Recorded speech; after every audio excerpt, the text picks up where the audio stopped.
അച്ചിങ്ങ. അച്ചിങ്ങയിൽ കേമൻ, ചുമന്ന അച്ചിങ്ങ തന്നെ.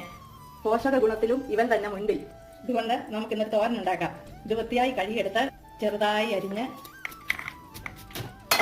ചൂടാകുമ്പോൾ എണ്ണ ഒഴിച്ച് അതിൽ കടുക് ഇട്ട് ചെറിയ ഉള്ളി എന്നിട്ട് 2 പച്ചമുളക് മുറിച്ചത് 2 കട്ടിയെടുത്തതയും അതിലേക്ക് പയറിട്ട് കുറച്ച് വെള്ളം ഒഴിച്ച് ആവശ്യത്തിന് ഉപ്പ് ഇട്ട് ഇളക്കി കൊടുത്ത് അടച്ച് വെച്ച് കഴിക്കും.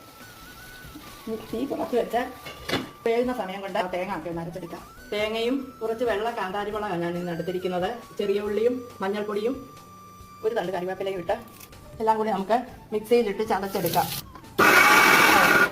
അരപ്പിലേക്ക് ചേർക്കാൻ പോവാണ്. കുറച്ച് നേരം കൂടി ഒന്ന് മൂടി വെക്കണം.